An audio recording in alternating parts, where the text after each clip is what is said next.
ఈ ప్రలోభాలు పెట్టే కార్యక్రమాలు కానీ వీటి ఎవ్వడికి కూడా దయచేసి లొంగకండి. నేను ఒకటి చెప్తా ఉన్నా, జగన్ పలావ్ పెట్టినాడు, చంద్రబాబు బిర్యానీ పెడతానన్నాడు. చంద్రబాబు నమ్మి ఓటేసినారు. బిర్యానీ బాయా పలావ్ బాయా లాస్ట్కు పస్తు పండుకోవాల్సిన పరిస్థితి. చంద్రబాబును నమ్ముకుంటే ఎక్కడైనా ప్రజలైనా అంతే, నాయకులైనా అంతే. ఇంతకుముందు మన పార్టీ నుంచి 23 మంది ఎమ్మెల్యేలను తీసుకున్నారు, 3 ఎంపీలను తీసుకున్నారు. ఆ 23 మంది ఎమ్మెల్యేలలో ఎంతమంది టికెట్లు ఇచ్చినాడు? నాకు తెలిసి 3కి. ఆ 23 మంది ఎమ్మెల్యేలను తీసుకునేటప్పుడు ఒక్కొక్కరికి ఎంత ఇస్తామన్నాడు? ఒక్కొక్కరికి 20 కోట్లు. ఇచ్చింది ఎంత? అడ్వాన్సు.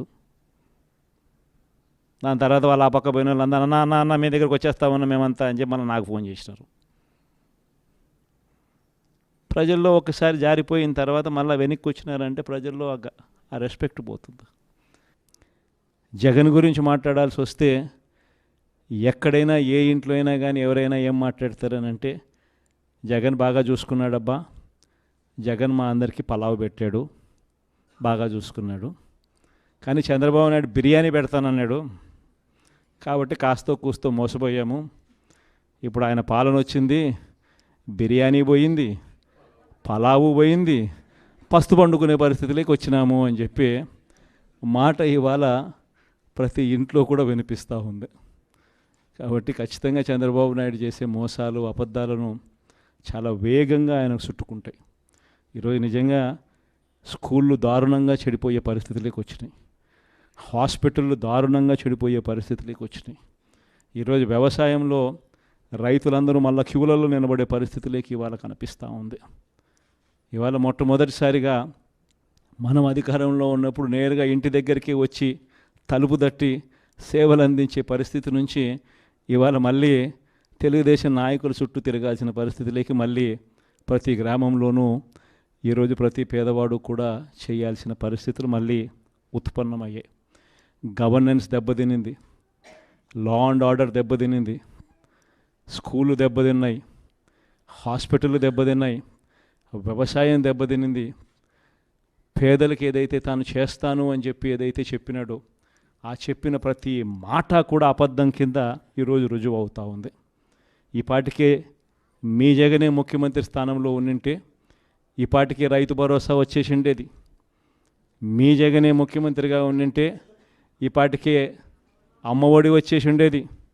మీ జగనే ముఖ్యమంత్రిగా ఉండింటే ఈ పాటికి అక్క చెల్లెమ్మలకి అందరికీ 0 వడ్డీ కింద డబ్బులు కూడా వచ్చుండేటివి.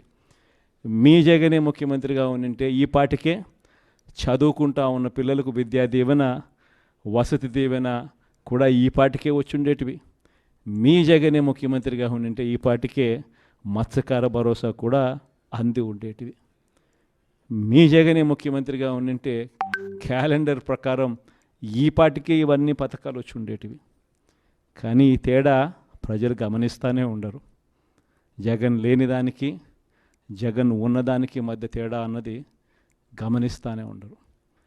ఈ 5 సంవత్సరాల పాలనలో మనం ధైర్యంగా ఉండి మనం గట్టిగా ప్రజలకు ఇంకా మనం చేరువుగా ఉంటే చాలు, ప్రజలకు మనం తోడుగా ఉన్నట్టుగా దగ్గరగా ఉంటే చాలు. ప్రజలే చంద్రబాబు నాయుడును తెలుగుదేశం పార్టీని తిడతాబోతారు, ప్రజలే చంద్రబాబు నాయుడును తెలుగుదేశం పార్టీని నామరూపాలు లేకుండా చేసే కార్యక్రమం కూడా ఖచ్చితంగా జరుగుతుంది.